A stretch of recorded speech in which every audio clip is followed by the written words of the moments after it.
Et bonjour les amis, bienvenue sur ATV1, la télévision qui vous sourit en ce beau mois d'avril. Pour vos rubriques habituelles, notre ami Jean-Pierre Zapata, mon ministre des Finances, sera là pour vous parler économie. Et donc on va entamer plusieurs thèmes.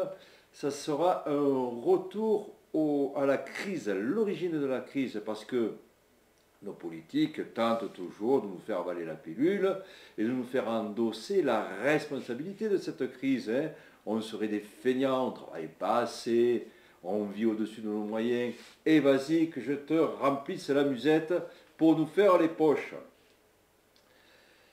Pour commencer, une sortie intéressante qui va concerner tous les spéripontins, la sortie d'un ouvrage de mon confrère Thierry Embaum, c'est le journaliste de Midi Libre. Il a fait un travail exceptionnel, un bouquin de 400 pages qui retrace les années tumultueuses qui ont poussé Gilbert Baumet en dehors de sa mairie, avec beaucoup de violence et puis des rebondissements. C'est un thriller. Et là, on en apprend des vérités, il y en a beaucoup qui vont être surpris. Il est sûr que s'il était sorti avant les élections, ce bouquin-là, ça va peut-être changer le résultat. En tous les cas, mieux vaut tard que jamais, ça vaut le coup de le lire et on se rend compte que la justice, le respect des lois dans notre département, c'est quand même inquiétant. Allez, place à notre invité, à Jean-Pierre Zapata. Gueule.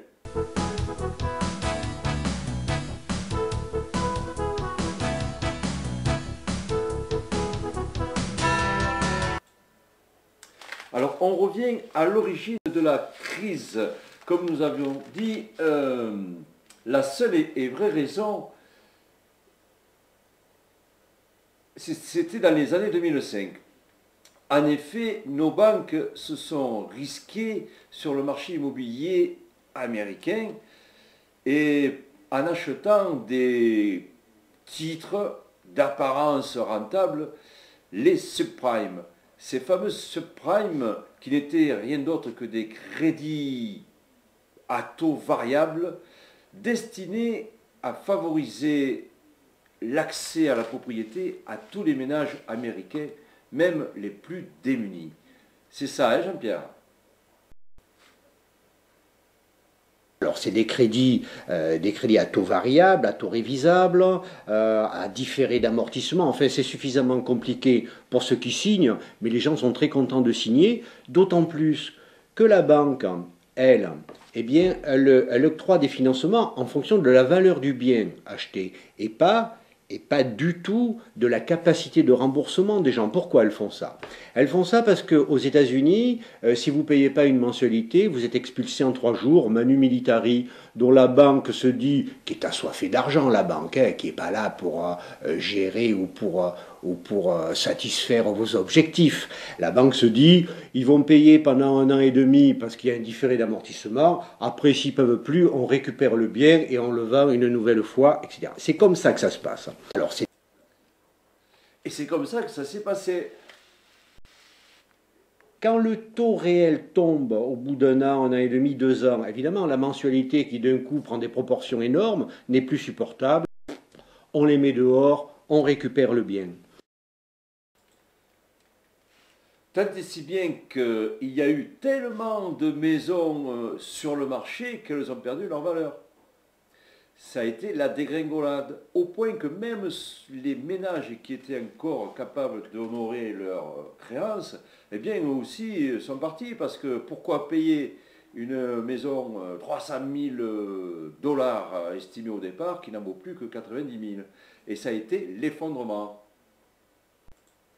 Et là, château de cartes, tout s'effondre.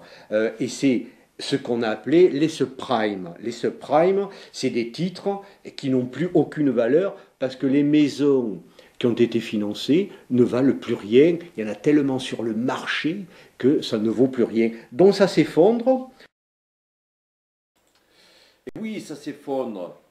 Le FMI estime en 2007 à 950 milliards de dollars la perte, partie en fumée. ce qui provoqua une baisse de l'indice boursier, une débandade. Tous les gens voulaient récupérer leurs biens dans les banques, voir s'ils pouvaient sauver ce qui restait. Et ça a provoqué un backrun. Certains ont ainsi découvert la nature de leur investissement qui leur était promis pourtant sans risque. Voilà l'origine de la crise financière. Et bien sûr qui va toucher toutes les banques du monde, notamment les banques européennes qui se sont précipitées pour acheter ces espèces de titres titrisés, évidemment qui rapportaient en soi, sur le papier, beaucoup d'argent et qui d'un coup ne vaut plus rien. 950 milliards de dollars qui s'effondrent. Et au passage, il faut savoir que les agences de notation sont largement responsables puisque c'est elles qui notent ce type de valeur. Voilà l'origine qui vient des États-Unis et des banques en général, dont l'origine c'est bien un problème de banque. Bien sûr, les banques ont fait appel aux États, notamment les nôtres, et ça vous le savez, pour être renfloués. Merci, et les banques, merci pour leur banque route en fait. Salut. Et oui, et notre pays, l'État français, a décidé de recapitaliser ces banques, ce qui a aggravé davantage la dette. Eh bien la dette, nous en parlerons la prochaine fois. Vous verrez que là aussi, il y a de quoi dire. Allez, place aux sorties jingle.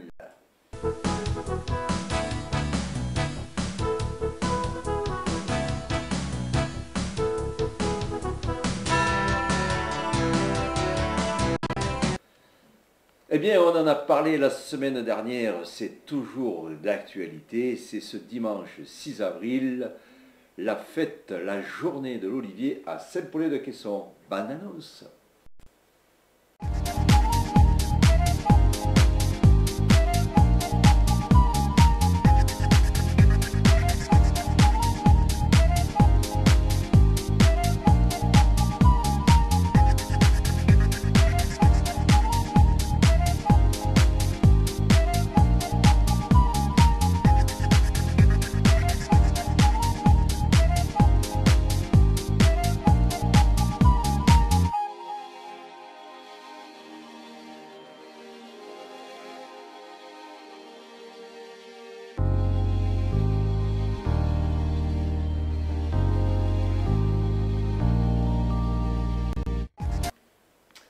Voilà, une autre fête qui va se passer à Saint-Alexandre le 1er mai, le jeudi 1er mai. Alors c'est peut-être un peu tôt pour l'annoncer, mais nous manquons pour le moment d'exposants. Il nous en manque une bonne dizaine. Alors créateurs de génie, venez nous voir dans notre beau village, exposer vos œuvres, comme Alberto, chez qui je suis allé faire un reportage.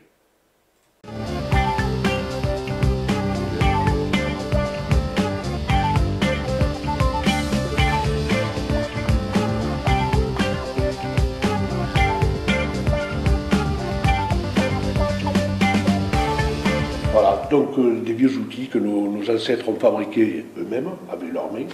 Et j'ai pas voulu que ces vieux outils partent à la ferraille. Donc je redonne vie à tous ces objets, à ma façon, tout en les sculptant. Et je voudrais, sans les dénaturer, que ça ressemble à une sculpture, à quelque chose.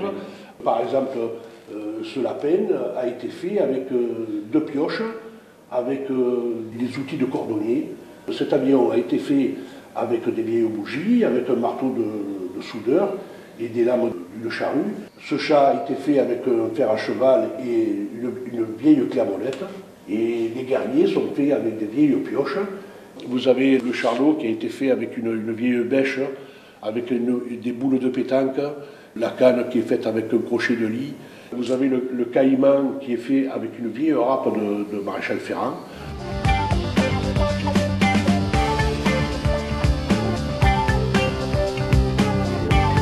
Je lance un appel à tout le monde, si vous avez des vieux outils, c'est dommage qu'ils partent, mais j'ai besoin de tout, j'ai besoin de sécateurs, j'ai besoin de pinces, de tenailles, de pelles, de vieilles tondeuses, de vieux boulards, j'ai besoin de ressorts, j'ai de portes, de serrures, tous ces outils qui ne servent pratiquement à plus rien.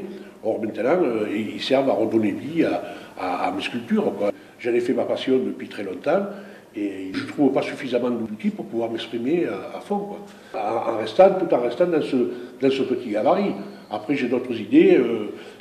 J'ai fait le bracard, par exemple, avec des lames de ressort d'un camion. Un bracard qui doit faire 1 ou 2 mètres de long. On peut aller plus loin. Mais bon, c'est pas ma matière. Disons que je préfère rester dans l'outillage. Bon, c'est plus fin, et puis tout le monde a des vieux sécateurs ou des vieux outils au fond de leur grenier qui risquent de finir aux décharges, ce qui serait dommage. Donc, voilà. Je vous ai présenté mes œuvres. Eh bien voilà, c'est pas sympa ça, hein. Eh bien, on en a quelques-uns du même gabarit, c'est magnifique ce qu'ils font. On aimerait bien entendu que ça puisse se faire. Alors amis exposants de la région, venez nous voir. En plus, on va y mettre une dimension conviviale. On vous offre le déjeuner le matin, le casse-croûte et le repas de midi. On veut vraiment créer une bonne ambiance. Allez, je vais vous parler de mon film, mon deuxième long métrage. On n'est pas plus mais, eh oui, c'est un jeu de mots, vous avez compris. Et justement, pour ne pas être plumé, eh bien, je vous offre la possibilité d'être coproducteur en allant sur la plateforme KissKissBankBank. Vous avez entendu parler de ces plateformes, hein. On peut aider les créateurs à réaliser leurs projets. En l'occurrence, ça peut être un bouquin. Pour moi, c'est un film, un long métrage. Vous verrez, il y a tous les renseignements dont vous auriez besoin. Et si vous êtes séduit, eh bien, vous pouvez apporter une aide à partir de 10 €. Hein. Vous devenez coproducteur, c'est sympa. Et puis, vous avez des contreparties en échange. Alors, j'ai fait une bande-annonce liée sur la plateforme. Pour aller sur cette plateforme aussi, vous pouvez passer par le site atv1.fr. Il suffirait de cliquer sur la fiche qu'il y a à l'accueil. Allez, bande-annonce.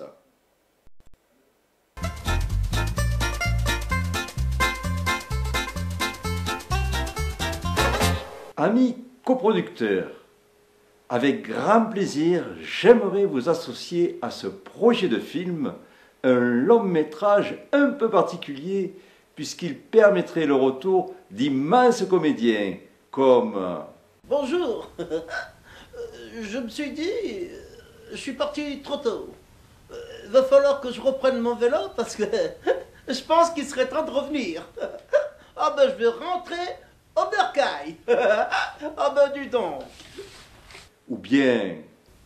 Oui, ce rôle qu'on m'a offert, il est à ma mesure. Oui, ça fait tellement longtemps que je n'ai pas fait de partie de cartes que je me languis de retrouver mes potes que j'avais perdus de vue. De les revoir, ça va me fendre le cœur. Ou encore... Salut les terriers, c'est Jacques Villeray. Oxo la terre Oxo. Oh! Après avoir fait le dîner de con, je vais faire ce film qui est magnifique. Alors à bientôt autour d'une bonne soupe aux choux. Oxo la terre Oxo. Oh! Sans oublier nos artistes comiques du moment. Et t'es élu. C'est moi qui ont pris pour le rôle. Il y avait le poulet hongrois. Il y avait les DSK. Et moi qui l'ai élu. Une pléiade d'illustres personnages, des femmes, des hommes célèbres et même des créatures, vous verrez. Et tout ce petit monde dans des situations délirantes. Je ne l'ai pas épargné, mon ami Chris, que je vous présente, humoriste, imitateur. Merci Chris d'avoir accepté ce rôle. Alors, dis-moi avant tout, qu'est-ce qui t'a séduit dans ce projet de film? Alors c'est le fait de faire plusieurs personnages. Dans mon one-man show, j'ai une vingtaine de personnages à l'heure actuelle. Je tourne dans toutes les scènes de France, mais là je me suis dit, ça va être à l'écran. J'ai jamais testé, je vais essayer, mais pour ça, on a besoin de vous, on a besoin de eux, on a besoin de nous. Ah ben c'est sûr que si vous voulez qu'ils se décarcassent...